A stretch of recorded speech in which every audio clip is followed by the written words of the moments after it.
안녕하세요. 딸에게 들려주는 인문학 이야기입니다. 오늘은 지난 시간에 이어 페르시아 전쟁이 본격적으로 진행되는 상황을 살펴보자. 먼저 올림픽에서 마라톤 경기의 기원이 되었다는 마라톤 전투에 대해 알아보자. 다레이오스는 장군들을 임명하여 에레트리아와 아테나이로 파견했다. 그는 이들을 파견하며 아테나이와 에레트리아를 노예로 만들어 노예들을 자기 앞으로 끌고 오라고 지시했다. 새로 임명된 장군들은 대규모 육군을 이끌고 킬리키아 지방의 알레이온 평야에 도착했다. 그들이 그곳에서 진을 치고 있는 동안 여러 나라들의 할당된 함선들이 모두 합류했고, 지난해 다레이오스가 조공을 바치는 속국들에게 준비해 두도록 지시한 군마 수송선들도 도착했다. 페르시아인들이 이카리오스해를 건너 첫 번째 공격 대상으로 삼은 낙소스로 가서 그곳에 상륙하자 낙소스인들은 전에 있었던 일을 상기하고는 기다리지 않고 산속으로 도주했다. 페르시아인들은 잡은 자들은 모두 노예로 삼고 신전들과 도시에 불을 질렀다. 그동안 델로스인들도 도주했다. 페르시아인들은 델로스에서 출항한 뒤 여러 섬들로 가서 군병을 징발하고 섬 주민들의 자식들을 인질로 잡아갔다. 그런 후 카리스토스에 상륙했다. 그곳 주민들이 인질들을 내놓기를 거부할 뿐 아니라 이웃 도시들, 즉 에레트리아와 아테나이를 공격하는데 참가하는 것도 거부하자 페르시아인들이 그들을 포위 공격하고 그들의 농토를 쑥대밭으로 만들었다. 그러자 카리스토스인들도 결국 페르시아인들에게 항복했다. 페르시아군이 배를 타고 쳐들어온다는 소식을 들은 에레트리아인들은 아테나이인들에게 구원을 요청했다. 아테나이인들은 이전에 칼키스를 공격하여 마림자들의 농지에 4,000명의 소자기 주민을 남겨두었는데 칼키스에서는 부자들을 마림자들이라고 불렀다. 이 소자기 주민들을 원군으로 보냈다. 그러나 에레트리아인들은 구원을 요청했으면서도 국론이 둘로 분리되어 있었으니 한쪽은 도시를 버리고 에오보이아의 산속으로 들어가자고 했고, 또 한쪽은 페르시아인들로부터 이익을 기대하고 배반할 준비를 하고 있었기 때문이다. 이때 에레트리아의 알스키네스는 양측의 상황이 각각 어떠한지 알아차리고 이미 도착한 아테나이인들에게 사태의 자초지종을 자세히 알려주며 함께 죽지 않으려면 고향으로 돌아가라고 조언한다. 그리하여 아테나이인들은 오로포스로 건너가 목숨을 건질 수 있었다. 한편 페르시아인들은 에레트리아 땅에 상륙하여 공격할 태세를 갖추었다. 에레트리아인들은 출동하여 싸울 의사가 없었고 어떻게든 성벽만은 지키려 했다. 성벽에 대한 공격이 치열하게 전개되어 6일 동안 많은 사상자가 나왔다. 7일째 되는 날 에레트리아의 두 저명인사 알키마코스의 아들 에오포르보스와 키네아스의 아들 필라그로스가 페르시아인들에게 조국을 팔았다. 페르시아인들은 시내에 들어오자 신전을 약탈하고 불질렀을 뿐 아니라 다레이오스가 시킨 대로 주민들을 노예로 삼았다. 페르시아인들은 에레트리아를 수중에 넣은 며칠 뒤 아테나이인들을 압박하며 아티케 땅으로 배를 타고 갔고, 아테나이도 에레트리아 꼴이 될 것을 확신했다. 그곳의 마라톤은 기병대가 작전하기에 최적의 장소일 뿐 아니라 에레트리아와도 가까웠다. 그래서 페이시스트라토스의 아들 히피아스는 그곳으로 페르시아인들을 안내했다. 이 소식을 듣자 아테나이인들도 마라톤으로 출동했다. 아테나이군은 10인의 장군이 지휘했는데 그중 10번째가 밀티아데스였다. 장군들이 아직 시내에 있을 때 가장 먼저 한 일은 아테나이의 직업적 장거리 주자인 필리피데스를 스파르테에 전령으로 보낸 것이다. 직업적 장거리 주자는 먼 곳에 심부름을 가는 것을 직업으로 삼는 사람을 말한다. 그가 스파르테에 가서 명령받은 대로 전하자 라케다이몬인들은 가서 아테나이인들을 도와주기로 결의했으나 아폴론을 위한 키르네이아 축제 기간이라 전쟁을 할 수가 없어 만월이 되기를 기다렸다. 그 사이 페이시스트라토스의 아들 히피아스가 페르시아인들을 마라톤으로 안내했는데 그는 전날 밤 자다가 어머니와 동침하는 꿈을 꾸었다. 그는 이 꿈을 그가 아테나이로 돌아가 다시 정권을 잡고 고향에서 장수하다가 죽을 꿈이라고 해몽했다. 그는 페르시아인들의 길잡이로서 먼저 에레트리아의 포로들을 아이길리아라는 섬에 내려놓은 다음 함선들이 마라톤에 닿자 그곳에 정박시켰고 무태 내린 병사들을 전투대열로 배치했다. 그가 군대를 배치하는 일에 열중하고 있는데 갑자기 여느 때보다 더 심하게 재채기가 나고 기침이 났다. 나이 탓도 있고 하여 그는 대부분의 이가 흔들렸는데 그중 하나가 심한 기침에 빠져나가 모래 속에 떨어져 아무리 찾아도 찾을 수 없었다. 이가 보이지 않자 그는 신음하며 주위에 서 있던 사람들에게 말했다. 이 나라는 우리 것이 아니며 우리는 결코 이 나라를 정복하지 못할 것이오. 이 땅 가운데 내 몫은 지금 내 이가 차지하고 있어. 그런데 헤레클레스의 성역에 진을 치고 있던 아테나이인들에게 플라타이아인들이 전군을 이끌고 도우려 왔다. 아테나이 장군들은 의견이 엇갈렸는데 일부는 페르시아군과 싸우기에는 수적으로 열세인 만큼 싸우지 말자고 했고 밀티아데스를 포함한 일부는 싸우자고 했다. 이렇게 의견이 엇갈리고 나쁜 의견이 우세해지자 밀티아데스는 아테나이인들에 의해 투표로 선출되고 11번째 투표권을 갖고 있는 칼리마코스를 찾아가서 이렇게 말한다. 칼리마코스여, 아테나이를 노예로 만드느냐 아니면 아테나이의 자유를 보전하여 만고불멸의 명성을 남기느냐는 이제 그대에게 달려있소. 신께서 공평하실 경우 우리는 전투에서 이길 수 있을 것이요. 그대가 내 의견에 동조한다면 우리 조국은 자유를 보전하고 헬라스에서 으뜸가는 국가가 될 것이요. 이렇게 하여 칼리마코스가 동조함으로써 싸우기로 결정되었다.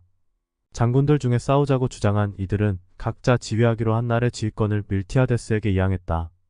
밀티아데스는 지휘권을 받아들이면서도 자기가 지휘를 맡은 날이 되기 전까지 나아가 싸우지 않았다. 그의 차례가 되었을 때 아테나이인들은 전투 대형을 갖추었다. 배치가 끝난 뒤 제물들이 길조를 보여주자 아테나이인들은 공격하라는 명령에 따라 페르시아인들을 향해 뛰어서 돌격해 들어갔다. 페르시아인들은 아테나이인들이 뛰어오는 것을 보자 그들이 전멸하고 싶어 발광하는 줄 알았다. 수적으로 열세인데다가 기병대와 궁수의 지원도 받지 않고 달려오고 있었던 것이다. 그러나 아테나이인들은 페르시아인들과 맞붙어 싸우게 되자 훌륭하게 싸웠다. 헤로도토스는 이 부분에서 특별하게 강조하여 말한다. 우리가 알기에 그들은 적군을 향해 뛰어서 돌격한 최초의 헬라스인들이었고 페르시아 풍의 옷과 그것을 입고 있는 자들을 보고도 참고 버틴 최초의 헬라스인들이었기 때문이다. 그때까지 헬라스인들은 페르시아인들이라는 말만 들어도 주눅이 들었기에 하는 말이다. 마라톤에서의 전투는 장시간 계속되었다. 마라톤 전투에서 페르시아 측은 약 6,400명이 전사하고 아테나이 측은 192명만이 전사했다. 실제 마라톤 전투는 기원전 490년 제1차 페르시아 전쟁으로 칼리마코스와 밀티아데스가 지휘하는 아테나이군이 마라톤 평원에서 페르시아군을 무찌른 전투이다. 올림픽에서는 1896년 마라톤이 육상 경기로 채택되었는데 그 유래로 전령 필리피데스가 마라톤 승전 소식을 아테네로 전했다는 이야기가 있지만 이것은 후대에 지어낸 것으로 보여지며 이 책에서는 전령 필리피데스가 스파르테의 도움을 청하기 위해 파견되었으며 그가 스파르테로 가던 중 파르테니온 산에서 판 신을 만났고 신이 아테나이를 도와줄 것이라 했다 전해진다. 아테나이인들은 이 이야기가 사실이라 믿고 후일 아크로폴리스 아래쪽에 판에 신전을 건립하고 해마다 제물을 바치고 횃불을 들고 달리기를 했다 한다. 이것이 마라톤 경기의 기원으로 알려져 있다. 마라톤 전투 이후 밀티아데스는 아테나이에서 전보다 명망이 더 높아졌다. 그래서 그는 아테나이인들에게 함선 70척과 군대와 군자금을 요청하며 어느 나라로 출동한다는 말은 하지 않고 자기가 하자는 대로만 하면 부자로 만들어주겠다고만 했다. 밀티아데스는 군대를 넘겨받아 파로스로 출항하며 이는 파로스인들이 페르시아군을 지원하도록 마라톤으로 3단 노선 한 척을 보냄으로써 먼저 척대 행위를 한 데 대한 보복이라고 했다. 그러나 그것은 핑계에 지나지 않았다. 사실은 그는 파로스 출신으로 리사고라스가 자기를 페르시아 장군에게 모함한 까닭에 파로스인들에게 앙심을 품었던 것이다. 함대를 이끌고 목적지에 도착하자 밀티아데스는 파로스인들을 성벽 안에 가두고 자신의 군대로 도시를 포위 공격하기 시작했다. 그는 전령을 보내 돈을 요구하며 그들이 주지 않을 경우 도시가 함락될 때까지 군대를 철수하지 않겠다고 했다. 그러나 파로스인들은 밀티아데스에게 한 푼도 줄 의사가 없었고 어떻게든 도시를 지킬 궁리를 했다. 난처해진 밀티아데스에게 티모라는 여자 포로가 면담을 신청했는데 그녀는 파로스 태생으로 지하신들의 신전에서 봉사하는 하녀였다고 한다. 그녀는 밀티아데스에게 파로스를 함락시키고 싶으면 자신이 시키는 대로 하라고 했다. 이에 밀티아데스는 신전이 있는 도시 앞쪽의 언덕으로 올라갔고 문이 열리지 않자 담을 뛰어넘어 신전 안으로 들어갔다. 신전 입구에 이르자 그는 갑자기 소름이 끼쳐 뒤돌아섰으나 다시 담을 뛰어넘다가 허리를 삐었다고 한다. 무릎을 다쳤다고 말하는 이들도 있다. 그래서 밀티아데스는 아테나이에 금을 가져다 주지도 못하고 파로스를 함락하지도 못한 채 비참하게 귀향했다. 밀티아데스가 파로스에서 돌아오자 아테나이인들은 그를 비난했다. 그는 고발당해 아테나이인들을 기만한 죄로 사형에 처해지게 되었다. 그는 허벅지가 썩어 들어가고 있어 변호할 수가 없어 친구들이 그가 아테나이를 위해 행한 일들을 들어 변론하여 사형은 면제받게 된다. 그는 벌금형에 처해졌고 허벅지가 굼고 썩어 세상을 떠났고 벌금은 그의 아들이 물었다. 다레이오스 왕은 아테나이인들이 사르데이스를 침입했던 일 때문에 그러잖아도 화가 나 있었는데 마라톤 전투 소식을 듣자 노발대발하며 더욱더 열심히 헬라스를 칠 준비를 했다. 전쟁 준비는 3년이 지나 4년째 되던 해 캄비세스에 의해 노예가 된 아이깁토스가 반기를 들자 다레이오스는 두 곳을 다치기로 더욱더 마음을 굳혔다. 다레이오스가 아이깁토스와 아테나이를 칠 준비를 하고 있는 동안 왕권의 향방을 두고 그의 아들들 사이에 큰 분쟁이 벌어졌다. 왜냐하면 페르시아에서는 왕이 출정하기 전에 후계자를 지명하는 것이 관습이기 때문이다. 다레이오스에게는 왕위에 오르기 전에 첫 번째 부인인 고브리아스의 딸이 낳아준 아들이 3명 있었고 왕위에 오른 뒤 키로스의 딸 아토사가 낳아준 다른 아들이 4명 있었다. 처음 세 아들 중에는 아르토바자네스가 맏이었고 나중에 태어난 아들들 중에는 크세르크세스가 맏이었다. 둘은 배다른 형제라 서로 반목하였고 서로 자기가 왕위를 계승해야 한다 주장했다. 다레이오스가 결정을 내리지 못하고 있을 때 아리스톤의 아들 데마라토스가 수사로 왔는데 그는 크세르크세스를 찾아간다. 그는 아르토바자네스는 다레이오스가 왕이 아닐 때 태어난 만큼 크세르크세스가 아닌 다른 사람에게 왕위 계승의 우선권이 주어진다는 것은 적절하지도 정당하지도 않다고 조언한다. 스파르타에서도 아버지가 왕이 되기 전 먼저 태어난 아들들이 있어도 왕이 된 뒤에 태어난 아들이 있으면 나중에 태어난 아들이 왕위를 계승하는 것이 관습이라고 했다. 크세르크세스가 데마라토스가 조언해 준 대로 하자 다레이오스는 그의 주장이 옳다고 여겨 그를 왕으로 지명했다. 그러나 아이깁토스가 반기를 든 다음에 다레이오스는 한창 원정 준비를 하던 중 재위 36년 만에 세상을 떠났다. 다레이오스에 이어 왕이 된 크세르크세스는 처음에 헬라스 원정에는 별로 관심이 없고 아이깁토스를 공격할 군대를 모으고 있었다. 그러나 고브리아스의 아들 마르도니오스가 찾아와 페르시아인들에게 수많은 악행을 저지른 아테나이인들을 응징하지 않는다는 것은 옳지 못하다 이야기한다. 먼저 아이깁토스의 콧대를 꺾은 후 아테나이로 진격하여 후세에 길이 남을 명성을 얻으라 부추긴다. 그래서 크세르크세스는 헬라스를 치기로 결심한 후 먼저 다레이오스가 죽은 이듬해 원정군을 보내 반기를 든 아이깁토스인들을 토벌하게 했다. 크세르크세스는 아이깁토스를 정복한 뒤 아테나이 원정에 착수하기 직전에 페르시아의 요인들을 회의에 소집했다. 그는 헬레스폰토스의 다리를 놓고 에우로페를 지나 헬라스로 진격하여 아테나이인들에게 대가를 치르게 하겠다고 말한다. 그러자 마르도니오스가 크세르크세스의 제안을 그럴듯하게 보이도록 말하고 다른 페르시아인들은 제시된 의견과 반대되는 의견을 제시할 용기가 나지 않아 입을 다물고 있었다. 휘스타스페스의 아들 아르타바노스가 자신이 크세르크세스의 숙부라는 것을 믿고 다음과 같이 말했다. 전하, 서로 상반된 의견들이 제시되지 않으면 그중 더 나은 의견을 고르지 못하고 이미 제시된 의견을 따르는 수밖에 없사옵니다. 여러 가지 의견이 제시되어야만 고를 수가 있는데 그것은 순금 자체만으로는 순도를 알 수 없고 다른 금과 함께 시금석에 문질러 보아야 어느 쪽이 더 나은지 알 수 있는 것과 같사옵니다. 신께서는 생물 중에 월등히 큰 것들을 벼락으로 치시어 그것들이 잘났다고 우쭐대지 못하게 하시고 작은 것들은 조금도 신을 자극하지 않사옵니다. 신께서는 월등히 큰 것은 무엇이든 줄이려 하옵니다. 마찬가지로 수가 적은 군대의 대군이 패할 수도 있사옵니다. 신께서는 자기 외에 다른 존재가 잘난 체 하는 것을 허용하시지 않기 때문이옵니다. 무슨 일이든 서두르면 실패하기 마련이고 실패는 심각한 재앙으로 이어지기 마련이옵니다. 기다리는데 복이 있사옵니다. 처음에는 그렇게 보이지 않더라도 나중에는 그렇다는 것을 알게 되옵니다. 지도자의 오만을 경계한 아르타바노스는 충신이었고 그의 말은 헤로도토스가 쓴 역사의 가장 중요한 주제 중 하나이다. 그러자 크세르크세스는 화를 내었지만 밤이 되자 아르타바노스가 제시한 의견이 마음에 걸렸다. 밤새 생각한 끝에 헬라스 원정은 자기에게 도움이 안 된다고 확신하고는 잠이 들었는데 꿈속에서 키가 크고 잘생긴 남자가 나타나 헬라스 원정을 취소하면 이롭지 못하고 자신도 용서하지 않을 것이라 말하고 사라진다. 날이 밝자 크세르크세스는 꿈에 아랑곳하지 않고 전날에 소집한 페르시아인들을 소집하여 헬라스 원정을 포기하겠다 말한다. 그날 밤 꿈속에서 같은 환영이 또 나타나 자신의 말을 무시해버렸다며 원정길에 오르지 않으면 잠깐 사이에 위대하고 강력해졌듯이 그만큼 빨리 비천해질 것이라 말한다. 이런 꿈을 꾸자 겁이 나서 아르타바노스를 불러서 그에게 꿈 이야기를 들려주며 만약 환영이 신이고 헬라스 원정이 신의 뜻이라면 아르타바노스가 자신의 옷을 입고 왕좌에 앉아있다가 잠이 들어도 같은 꿈을 꾸게 될 것이라 말한다. 그러자 아르타바노스는 이렇게 말한다. 전하, 스스로 현명한 생각을 하는 것이나 유익한 조언을 하는 이의 말을 듣는 것이나 저는 똑같이 높이 평가하옵니다.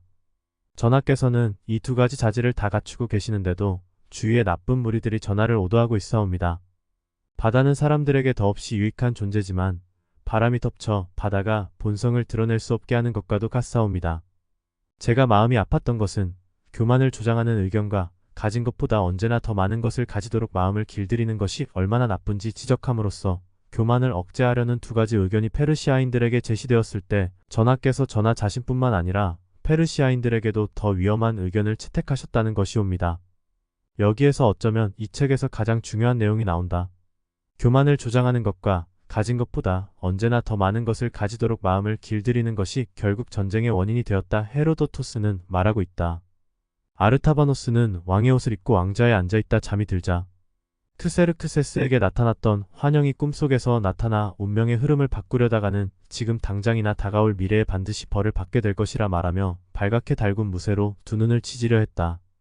그는 비명을 지르며 일어나 크세르크세스에게 자신이 꾼 꿈 이야기를 하며 신의 뜻이니 원정 준비를 계속해야 한다 말한다. 실제로는 아르타바노스가 왕의 뜻을 거역하기 힘들어 왕의 뜻에 찬성한 것으로 보여진다. 이렇게 하여 크세르크세스는 전쟁 준비를 하게 된다. 전쟁 준비에 몰두하는 동안 세 번째 꿈을 꾸었는데 그것은 어린 가지들이 온 세상을 덮고 있던 올리브 가지로 만든 관을 그가 쓰고 있다가 그 관이 그의 머리에서 사라지는 꿈이었다. 마고스들에게 꿈 이야기를 하자 그들은 온 세상과 전 인류가 그에게 종속될 것이라고 했다. 여기서 마고스들은 점성술의 밝은 페르시아의 사제 계급을 말한다. 크세르크세스는 아이깁토스를 정복한 뒤 14,000년 동안 모병을 하고 원정 준비를 하다가 5년째 되던 해 대군을 이끌고 원정길에 올랐다. 그것은 우리가 아는 한 가장 규모가 큰 군대였다 라고 헤로도토스는 쓰고 있다. 그만큼 대규모 군대였던 것이다. 크세르크세스는 지난번 원정군이 배를 타고 아토스를 우회하다가 큰 피해를 입은 적이 있었기에 지난 3년 동안 특히 아토스에 미리 손을 써두었다. 그것은 여러 부족으로 구성된 부대원들로 하여금 채찍질을 당하며 교대로 운하를 파괴했던 것이다. 이것에 대해 헤로도토스는 이렇게 평가한다. 짐작건대 크세르크세스는 자신의 힘을 보여주고 후계에 기념비를 남기고 싶어 순전히 과시욕에서 운하를 파도록 명령한 것 같다. 그와 동시에 전 육군이 카파도키아 지방의 크리탈라에 집결하여 크세르크세스와 함께 사르데이스로 출발했다.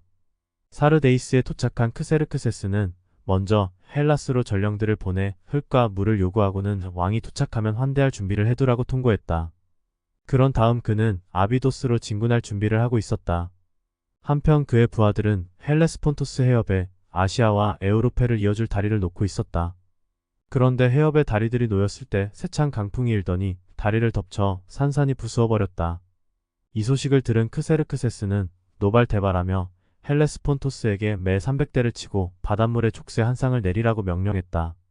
그가 헬레스폰토스의 매를 치며 다음과 같은 야만스러운 말을 하게 했다.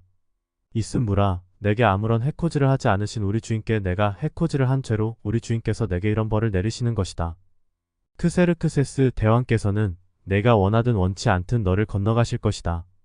너처럼 탁하고 짠 강물에 아무도 재물을 바치지 않는 것은 당연한 일이지. 크세르크세스는 바다를 그렇게 응징하게 하고 나서 헬레스폰토스의 다리를 놓는 일을 감독하던 자들의 목을 베게 했다.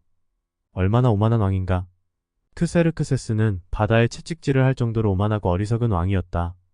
페르시아군은 육군과 해군으로 나눠 진격했다. 크세르크세스는 피에리아 지방에 여러 날 머물렀다. 정군이 페르라이비아로 갈 수 있는 길을 내기 위해 그의 군대의 3분의 1이 마케도니아 산속에서 나무를 베어내고 있었기 때문이다. 이 기간에 흙과 물을 요구하도록 헬라스로 파견된 전령들이 돌아왔는데 더러는 빈손으로 왔고 더러는 흙과 물을 가지고 왔다. 크세르크세스는 아테나이와 스파르테에는 흙을 요구할 전령들을 보내지 않았다. 그 이유는 전에 다레이오스가 같은 목적으로 전령들을 보냈을 때 아테나이인들은 전령들을 사형수들을 내던지는 구덩이 속에, 스파르테인들은 우물 속에 던지며 거기서 왕에게 줄 흙과 물을 가져가라고 했던 것이다. 영화에서는 전령들을 우물 속으로 발로 차 넣는 장면이 나온다. 페르시아 왕의 원정은 명목상으로 아테나이를 목표로 한 것이지만 실제로는 헬라스 전체를 노린 것이었다. 헬라스인들은 일부는 페르시아 왕에게 흙과 물을 바치고는 그에게서 아무에도 입지 않을 것이라고 확신하고 있었고, 항복의 징표를 바치지 않은 도시들은 큰 두려움에 떨었다. 그런데 아테나이인들은 헬라스의 자유를 지키는 길을 택해 페르시아에 부역하지 않은 나머지 헬라스 전체를 분기시킴으로써 신들의 도움으로 페르시아 왕을 물리칠 수 있었다. 그들은 무섭고 두려운 델포이의 신탁에도 불구하고 헬라스를 포기하지 않고 굳건하게 버티고 서서 침입자들을 맞아 싸웠다. 아테나이인들은 신탁을 들으려 했다. 하지만 첫 번째 신탁의 내용은 재앙을 예고하고 있었다. 이때 티몬이 탄원자의 나뭇가지를 들고 신전으로 들어가 탄원자로서 재차 신탁에 물어보라고 조언한다. 두 번째 신탁의 내용은 아크로폴리스와 테바의 남쪽까지 모두 적의 수중에 들어가겠지만 제우스께서 나무 성벽을 주실 것이니 나무 성벽만이 파괴되지 않고 그대와 그대의 자식들을 도와줄 것이라는 것이었다. 신탁의 내용을 들은 아테나이인들은 나무 성벽의 의미를 놓고 다양한 해석들을 하였다. 아테나이에는 최근의 요인으로 부상한 테미스토클레스라는 사람이 있었다. 그는 함선들이 곧 나무 성벽이니 해전 준비를 하라고 조언했다. 그는 이전에도 라우레이온 광산에서 국고로 큰 수입이 들어오자 그 돈을 시민들에게 분배하지 말고 아이기나 전쟁에 대비해 함선 200척을 건조하도록 아테나이인들을 설득했다. 함선들이 전쟁에 사용되지 않았지만 필요할 때 헬라스에 도움이 되었다. 그리하여 헬라스를 침입한 페르시아인들에게 신의 뜻에 따라 함대를 동원하여 거국적으로 동조 세력과 힘을 모아 맞서기로 결의했다. 그들은 전 헬라스인들의 회합을 갖고 상호 간의 척대행위와 전쟁을 중단하기로 결정한다. 또 페르시아 왕의 힘을 탐색하기 위해 아시아로 첩자를 보낸다. 첩자들은 사로잡혀 처형될 예정이었는데 크세르크세스는 자신의 보병과 기병을 모두 보여주며 자신의 군세가 얼마나 대단한지를 헬라스인들에게 알려주기 위해 첩자들을 돌려보낸다. 헬라스인들은 어디서 어떻게 전쟁을 할 것인지를 의논했다. 테르모필라의 고갯길을 지키자는 의견이 우세했다. 그들은 이 고갯길을 지킴으로써 페르시아인들이 헬라스로 들어오는 것을 막기로 결정했다. 한편 해군은 히스티아이아 땅의 아르테미시온으로 항해에 가게 했는데 육군과 해군이 가까이 있으면서 서로의 상황을 파악할 수 있게 하기 위해서였다. 페르시아 함대는 온종일 항해한 뒤 마그네시아의 세피아스 해안에 도착했다. 함대가 마그네시아 해안에 도착했을 때 해안이 그렇게 넓지 않아 함선들이 이물을 바다 쪽으로 향한 채 파열로 늘어섰다. 다음날 북동쪽에서 이 지역 주민들이 헬레스폰토스 바람이라 부르는 강풍이 세차게 불어오면서 바다가 들끓기 시작했다. 일부는 바람이 부는 것을 알아차리고 함선을 무트로 끌어올려 자신과 함선을 구했지만 일부는 난파당했다. 이때 조난으로 최소 400척의 함선이 침몰하고 헤아릴 수 없을 만큼 인명피해가 나고 막대한 재산이 없어졌다고 한다. 크세르크세스는 해안을 따라 멜리스로 나아갔다.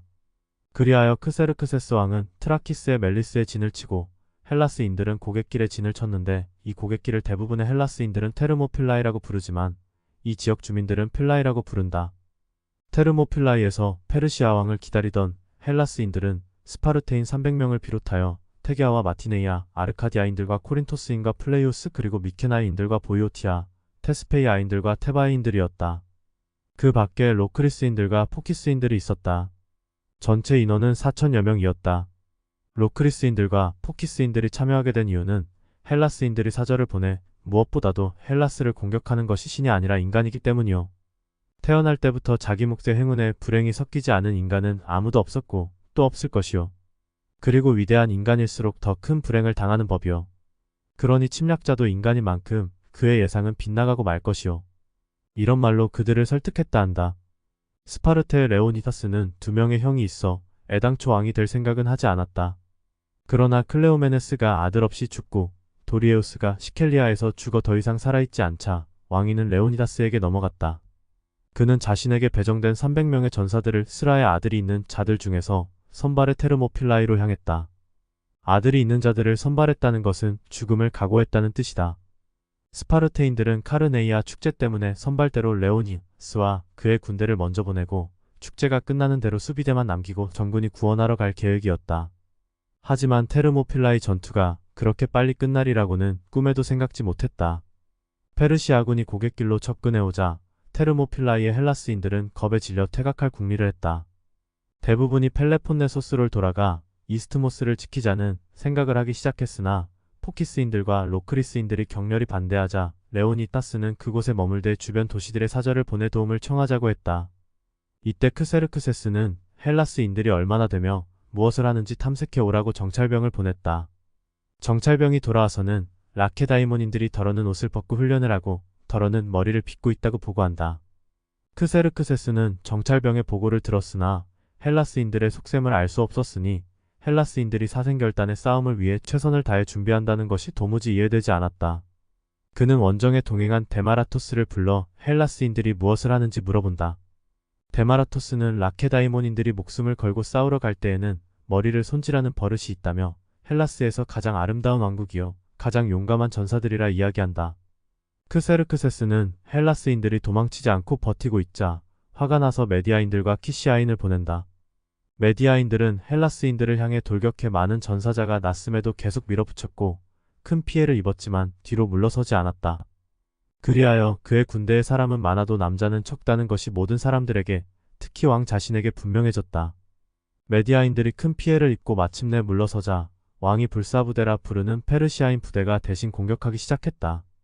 그러나 그들도 헬라스인들과 뒤엉키자 메디아인 부대보다 나을 것이 없었다. 그들은 좁은 공간에서 싸우는 데다 헬라스인들보다 짧은 창을 쓰고 있어 수적 우세를 활용할 수 없었다.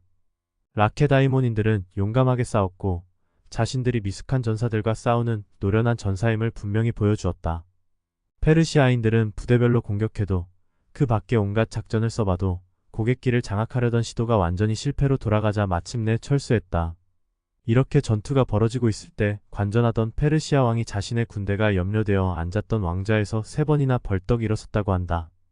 페르시아 왕이 이 난국을 어떻게 타개해야 할지 몰라 난감해하고 있을 때 에우리데모스의 아들 에피알테스라는 멜리스인이 그와 면담하러 왔다.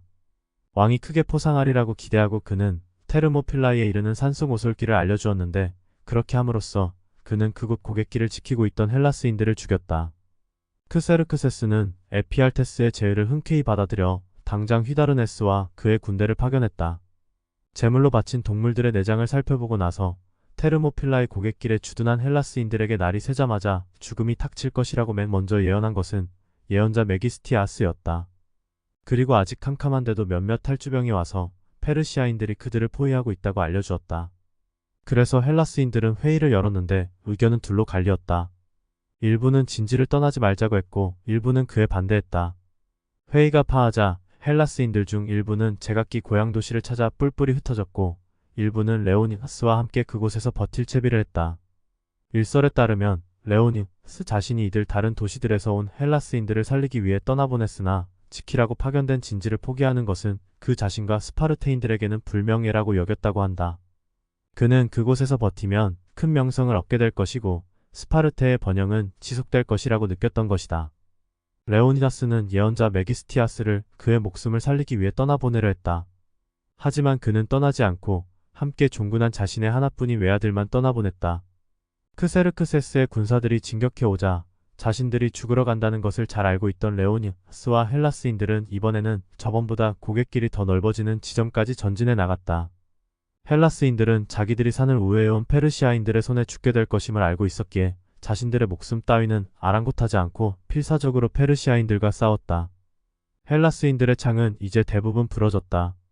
그래서 그들은 칼로 페르시아인들을 도륙했다. 레오니아스는 이 혼전 중에 용전분투하다가 전사했고 그와 함께 내가 이름을 알고 있는 다른 저명한 스파르테인들도 기억에 길이 남을 인물들로 전사했다. 헤로도토스는 또 이렇게 덧붙인다. 사실 나는 300명 전원의 이름을 알고 있다. 쓰러진 곳에 그들은 묻혔다. 그리고 그곳에는 이들과 레오니스가 일부 동맹군들을 떠나보내기 전에 전사한 이들을 위해 말한 다음과 같은 명문을 새긴 기념비가 새겨졌다. 이곳에서 전에 펠로폰네소스에서 온 4,000명이 300만의 적군과 맞섰노라. 테르모필라이에서 헬라스인들은 그렇게 싸웠다. 그 뒤 크세르크세스는 데마라토스를 불러서 얼마나 많은 라케다이몬인들이 있는지 또 그들은 저들처럼 용감한지 물어본다. 데마라토스는 스파르테 시에는 약 8,000명의 전사가 있는데 그들 모두는 용감한 전사라 말한다. 그러자 크세르크세스는 데마라토스에게 조언을 구한다. 데마라토스는 함선을 라코니케 땅으로 보내 퀴데라라는 섬을 기지로 삼아 라케다이몬인들을 괴롭혀야 한다 조언한다. 그렇지 않고 육로로 계속 전진하면 테르모필라이에서보다 더욱 격렬한 전투를 각오하여야 한다 말한다. 이때 함대사령관 아카이메네스가 데마라토스의 조언에 따르지 말고 육군과 해군이 함께 나아가야 한다 말한다. 하지만 크세르크세스는 데마라토스의 편을 들어준다. 여기까지가 영화 300에 나온 테르모필라이 전투의 과정이다. 다음으로는 살라미스 해전을 살펴보자. 살라미스 해전은 세계 4대 해전의 첫 번째 해전으로 유명하다. 참고로 세계 4대 해전은 살라미스 해전과 영국과 프랑스 사이에 있었던 트라팔가 해전, 그리고 영국이 스페인의 무적 함대를 무찌른 칼레 해전, 마지막으로 이순신 장군의 한산 대첩을 꼽기도 하고 나라마다 조금씩 서로 다른 전투를 넣기도 한다.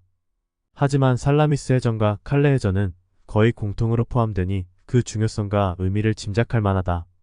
아르테미시온에 포진한 헬라스인들의 함대 최고사령관직은 스파르테인 에오리클레이데스의 아들 에오리비아데스가 맡았다. 동맹군들이 아테나이의 지휘관에 복종하기를 거부하였기 때문이다. 처음에는 아테나이인들이 함대를 지휘해야 한다는 말이 있었다. 그러나 동맹군들이 이에 반대하자 아테나이인들이 양보했다. 그들에게 중요한 것은 헬라스가 살아남는 것이었고 그들이 지휘권을 두고 다투면 헬라스가 망하리라는 것을 알았던 것이다. 그들의 생각은 옳았다. 전쟁이 평화보다 못한 만큼이나 내부는 합심하여 전쟁을 하는 것보다 못하기 때문이다. 그러나 그것은 나중에 밝혀지는 것처럼 펠로폰네소스인들의 도움이 필요로 하는 동안에 한해서였다. 당시 아르테미시온에 집결한 헬라스인들은 수많은 적선들이 아페타이에 정박해 있고 그 일대가 군사들로 가득 차 있는 것을 보자 겁이 났다.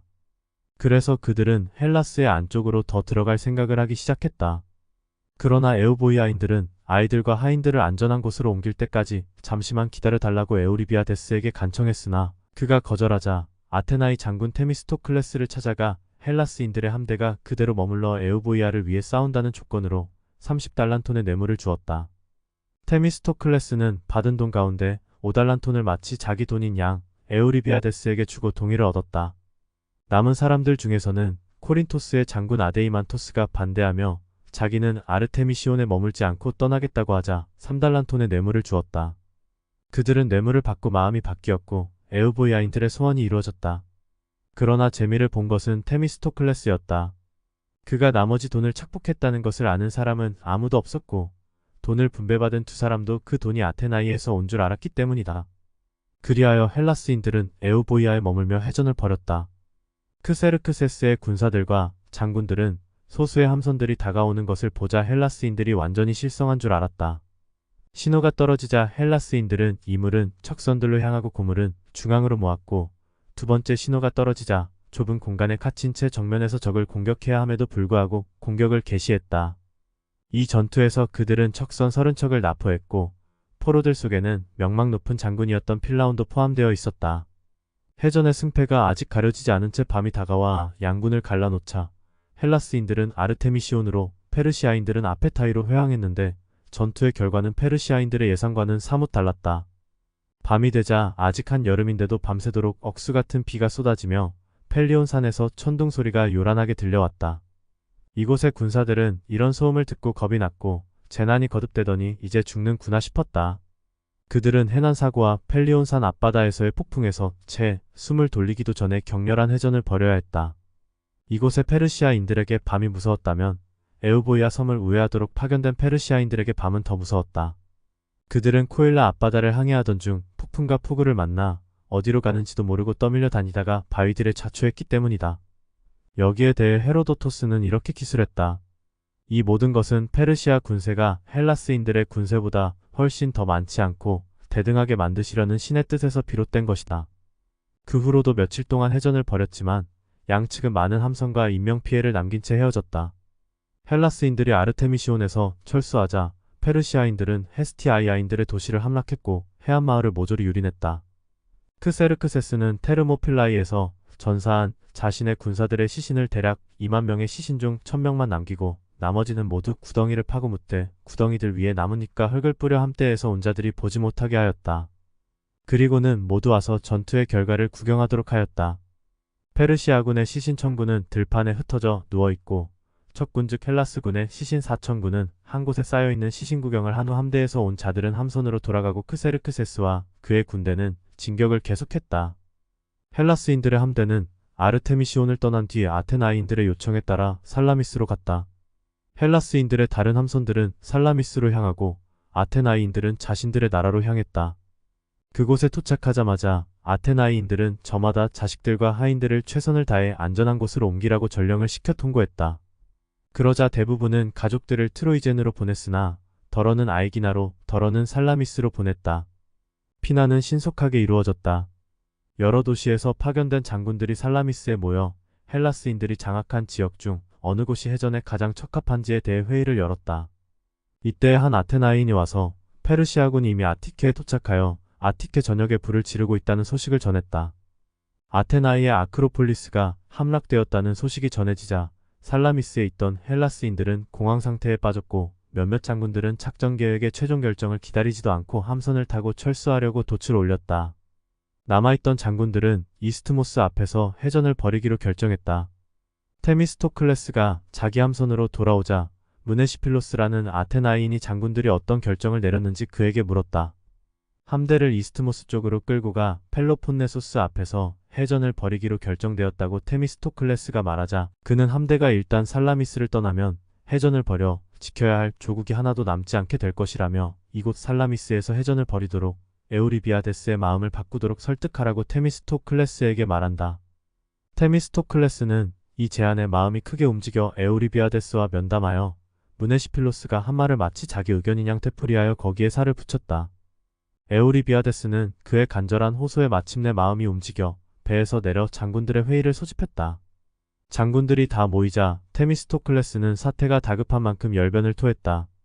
그러나 코린토스의 장군 아데이만토스가 테미스토클레스여, 경주할 때 너무 일찍 출발선에서 뛰어나가는 자는 채찍으로 얻어맞게 되어 있어.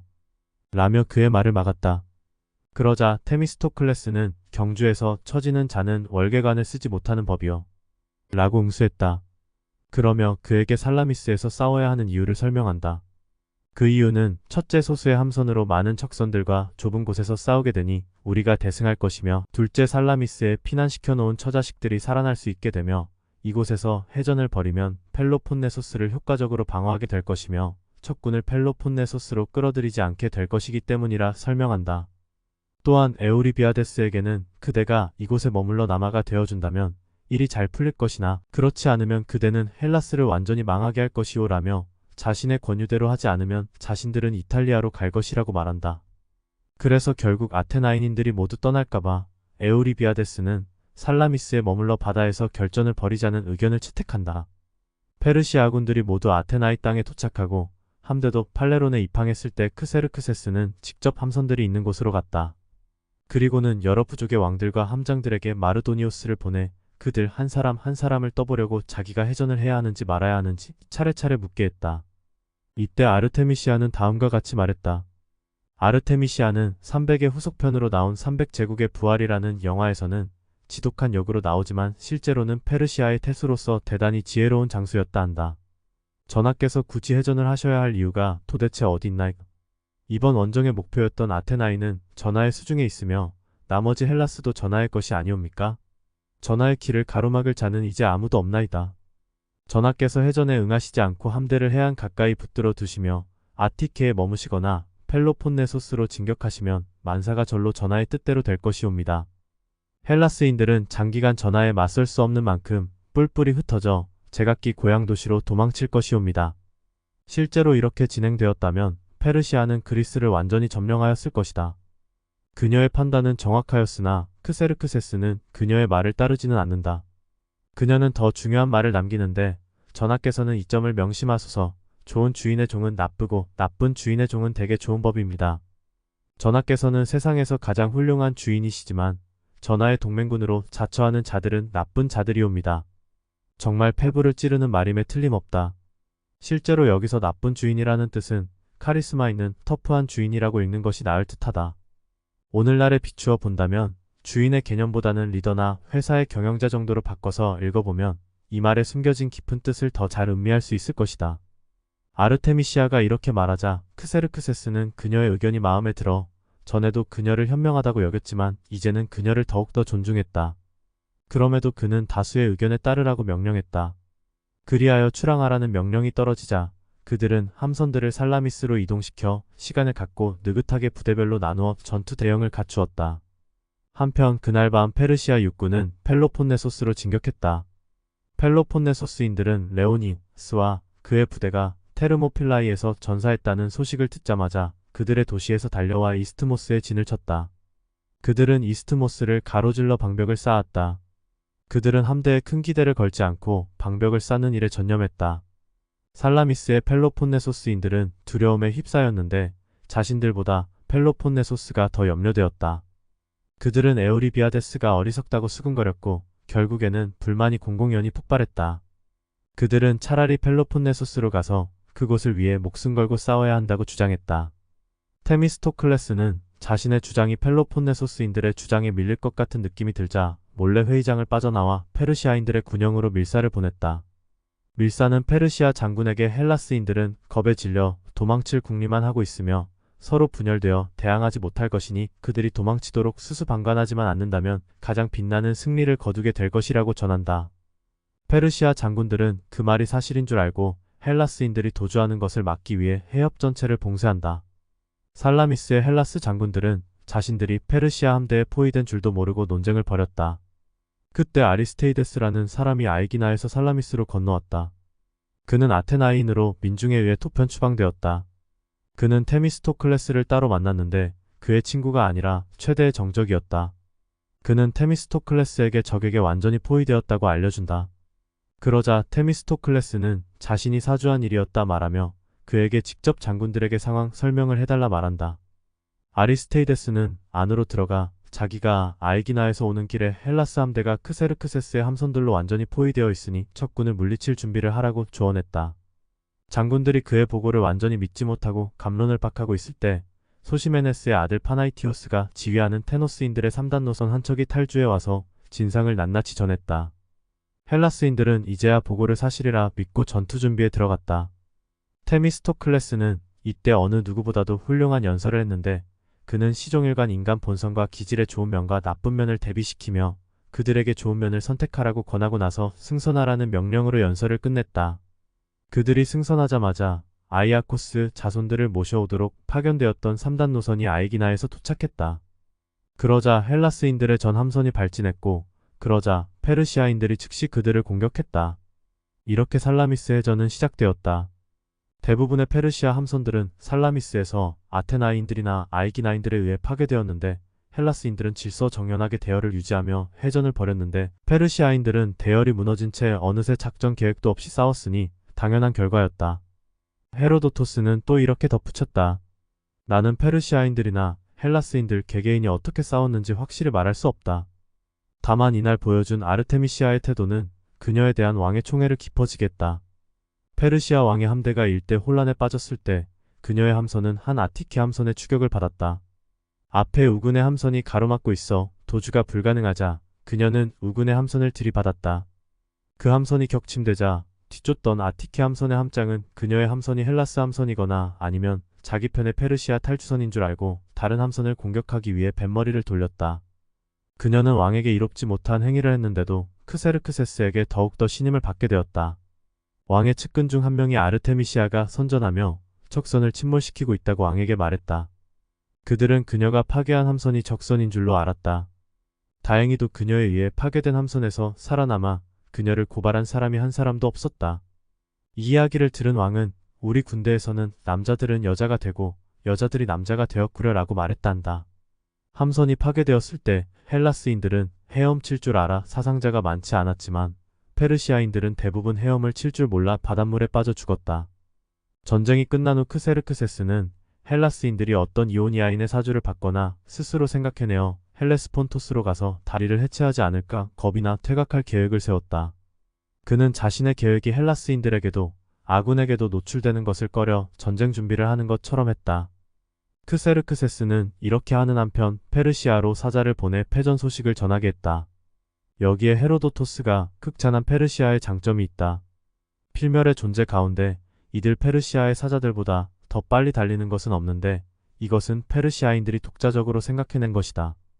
하루에 말 한 필과 사람 한 명이 배정되도록 전체 여정에 소요되는 일수만큼 많은 말들과 사람들이 하루 간격으로 배치되어 있다고 한다.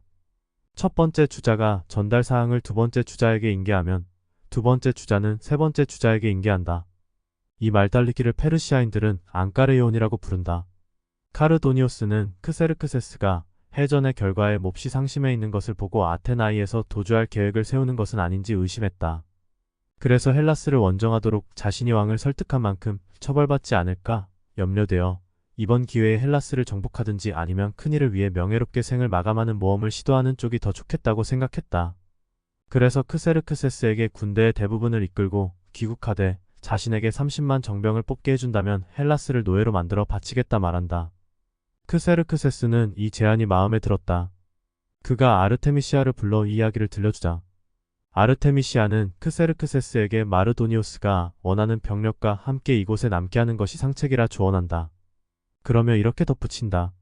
그가 정복하고 싶어하는 것을 실제로 정복하고 그의 뜻대로 일이 진행된다면 전하, 그것은 전하의 업적이 될 것이옵니다. 그렇게 한 것은 전하의 종들이기 때문이옵니다. 설사 마르도니오스의 뜻과 정반대되는 일이 일어난다 하더라도 그리 큰 재앙은 아닐 것이옵니다. 헬라스인들이 승리한다 하더라도 그들이 없앤 것은 전하의 종이므로 승리한 것이 아니옵니다. 전하께서는 아테나이를 불태우시겠다는 원정의 목적을 이미 달성하셨으니 귀국하셔도 될 것이옵니다. 크세르크세스는 그녀의 이 제안이 마음에 들었다. 그녀의 말은 그의 의도와 일치했기 때문이다.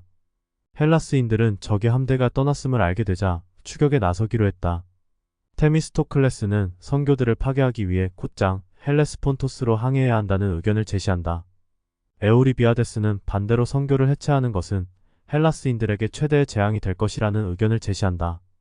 테미스토클레스는 헬레스폰토스로 항해하도록 다수의 장군들을 설득할 수 없다는 것을 알게 되자 작전을 바꿔 더 이상 추격하지 말자고 아테나이인들을 설득한다. 그가 이렇게 한 것은 언젠가 아테나이인들과 사이가 나빠질 경우 피난처를 확보해 놓으려고 페르시아 왕의 호감을 사두고 싶었기 때문이다. 그는 아테나이인들을 기만했지만 아테나이인들은 설득되었다. 그는 신복 몇 명을 크세르크세스에게 보내 자신이 헬레스폰토스의 선교들을 파괴하려는 작전을 막았다고 전한다. 테미스토클레스는 안드로스를 비롯하여 다른 섬들에게 페르시아 왕에게 보냈던 그 신복들을 보내 돈을 요구하며 만일 요구를 들어주지 않으면 자기가 헬라스 함대를 이끌고 와서 그들의 도시를 함락시키겠다고 위협했다. 그가 살라미스 해전의 최대의 영웅이었지만 제대로 평가받지 못한 이유가 바로 그의 탐욕 때문이었기 때문으로 생각된다. 그는 안드로스 섬을 기지 삼아 다른 장군들 몰래 여러 섬으로부터 돈을 갈취했다. 크세르크세스는 마르도니오스를 테살리아에 남겨두고 서둘러 헬레스폰토스로 행군하여 45일 만에 다리에 도착했으나 그가 데려온 것은 데려간 군대의 극히 일부에 지나지 않았다. 한편 마르도니오스는 다시 한번 아테나이를 함락하고 싶은 무서운 욕망에 사로잡혀 아티케에 도착한다. 하지만 이번에도 아테나이인들은 대부분 살라미스에 있거나 함선위에 있어서 빈 도성을 함락했다. 스파르테인들은 모두 이스트모스로 달려갔다. 그러자 마르도니오스는 스파르테인들이 이스트모스에 도착하기 전에 아테나이를 불태우고 성벽이건 집이건 신전이건 똑바로 서 있는 것은 모조리 부수고 허문 다음 철수했다. 마르도니오스는 철수하여 메가라로 가서 그곳을 유린했으며 이스트모스에 헬라스인들이 집결했다는 소식을 듣고 플라타이아의 땅에 이르는 지역의 아소포스강을 따라 포진하고 있었다. 결국 플라타이아의 전투가 벌어졌고 이 전투에서 마르도니오스는 죽게 된다. 파르나케스의 아들 아르타바조스는 처음부터 크세르크세스가 마르도니오스를 뒤에 남겨둔 것이 못마땅했고 이번에도 전쟁을 하지 말라고 여러 번 만류하려 했으나 아무 소용없었다. 그래서 그는 마르도니오스의 작전에 불만을 품고 4만 명의 부대원들을 데리고 싸움터로 가는 것처럼 가다가 도중에 페르시아인들이 패주해 오자 최대한 빨리 싸움터에서 달아나 헬레스폰토스 쪽으로 도망쳤다. 페르시아인들은 플라타이아에서 패하던 바로 그날 이오니아의 미칼레에서도 패했다. 이 책의 마지막 전투는 세스토스에서 벌어졌다. 이 지역의 통치자는 크세르크세스가 테스로 임명한 아르타윅테스라는 페르시아인인데 그는 교활하고도 무도한 자로 아테나이로 진격하던 왕을 속여 엘라이우스에서 이피클로스의 아들 프로테실라오스의 보물을 훔쳤다. 그는 아테나이인들에게 포위 공격을 당했는데 포위 공격은 그가 전혀 예상하지 못한 것이었다. 포위 공격이 늦가을까지 계속되자 아테나이인들은 고향에서 멀리 떨어져 있는 데다 성체를 함락하지 못해 초조해졌다. 그러나 성벽 안에 있는 자들도 최악의 상황에 처해 침대에 가죽끈을 삶아 먹었다. 가죽끈이 떨어지자 아르틱테스와 오이오바조스를 위시한 페르시아인들은 야음을 틈타 적병이 가장 적은 성체의 뒤쪽으로 내려가 도주했다. 날이 새자 케르소네소스인들은 자신들의 성탑에서 아테나이인들에게 무슨 일이 일어났는지 신호를 보내고 성문을 열었다. 대부분의 아테나이인들은 도망자들을 추격했고 나머지는 도시를 점령했다. 오이오바조스는 트라케까지 도주했으나 트라케의 압신티오이족이 그를 붙잡아 플레이스트로스라는 지역 신에게 그들 고유의 방식대로 제물로 바쳤다. 나중에 도주하기 시작한 아르타윅테스 일행은 아이고 스포타모이를 조금 지난 지점에서 따라잡혀 장시간 저항했으나 덜어는 죽고 덜어는 사로잡혔다. 헬라스인들은 포로들을 한데 묶어 세스토스로 끌고 갔는데 거기에는 아르타윅테스와 그의 아들도 포함되어 있었다. 아르타윅테스는 성역에서 보물들을 가져간 대가로 100달란톤을 신에게 내놓을 것이며 살아날 경우 자기와 자신의 아들을 살려준 대가로 200달란톤을 아테나이인들에게 주겠다고 했으나 아테나이의 장군 크산티포스를 움직이지 못했다. 아테나이인들은 크세르크세스가 해협을 가로질러 설치한 다리가 끝나는 해안으로 끌고 가서 널빤지에 못 박은 뒤 매달았다. 그리고 그의 아들은 그가 보는 앞에서 죽였다. 그러고 나서 아테나이인들은 헬라스로 회항했다. 책형에 처해진 이 아르타윅테스는 아르템바레스의 손자로 아르템바레스가 내놓은 제안이 페르시아인들의 동의를 받아 키로스 앞에 제출된 적이 있었는데 그 내용은 다음과 같다. 제우스께서 페르시아인들에게 그리고 남자들 중에서는 키로스여 그대에게 통치권을 주셨으니 그대가 아스키아게스를 정복한 지금 우리는 지금 차지하고 있는 이 좁고 울퉁불퉁한 곳을 떠나 더 나은 곳을 차지하도록 합시다. 우리 이웃에는 많은 나라들이 있고 더 먼 곳에도 많은 나라들이 있습니다. 우리가 그 중 하나를 취하면 더 많은 사람들에게 더 많은 칭찬을 듣게 될 것입니다. 그것은 지배 민족에게는 당연한 일입니다. 우리가 수많은 민족과 아시아 전체를 지배하고 있는 지금보다 더 좋은 기회가 언제 오겠습니까? 키로스는 이 제안을 듣고 대단한 것으로 여기지는 않았으나 그 제안대로 밀고 나가라며 그럴 경우 지배 민족에서 피지배 민족이 될 각오를 하라고 경고했다. 부드러운 나라에서 부드러운 남자들이 태어나는 법, 놀라운 곡식들과 용감한 전사들이 같은 땅에서 태어나기란 불가능하기 때문이오라고 그는 말했다. 그래서 페르시아인들은 그의 말이 옳았음을 인정하고 물러났고 자신들의 견해가 키로스의 견해보다 못하자 평야를 경작하며 남의 노예가 되느니 척박한 땅에 살며 지배자가 되기를 택했던 것이다. 이 글이 이 책의 제일 마지막 문장이다. 대단히 의미심장한 글이다. 더 많은 나라를 취하는 것이 지배민족에게는 당연한 일이라는 것이다. 그것은 지배민족뿐만이 아니라 기업들도 그렇지 않은가? 그것이 제국의 속성이자 기업, 즉 자본의 속성이라는 것이다. 또한 그럴 경우 지배민족에서 피지배민족이 될 각오를 하라 라는 말도 꼭 명심해야 할 말이다. 마지막 문장의 평야를 경작하며 남의 노예로 살 것이냐 아니면 척박한 땅에 살며 지배자가 될 것인지를 선택하라는 이 말은 대단히 무서운 말이지 않은가? 실제로 페르시아 전쟁이 끝나자 아테네인들은 믿기지 않는 승리가 페르시아인들의 오만에 대한 신의 심판이라고 믿었다. 이 책에서는 시종일관 인간의 오만에 대한 경계가 곳곳에 숨어 있다. 헤로도토스는 페르시아 전쟁사를 일목요연하게 정리하여 인간에 대한 뛰어난 통찰을 바탕으로 불후의 명작을 남겼다.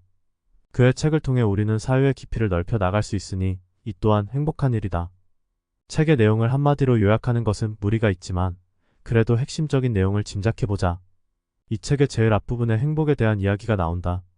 제일 마지막에는 풍요로운 땅에서 노예로 살 것인지 척박한 땅에서 지배자로 살 것인지에 대한 선택의 문제가 나온다.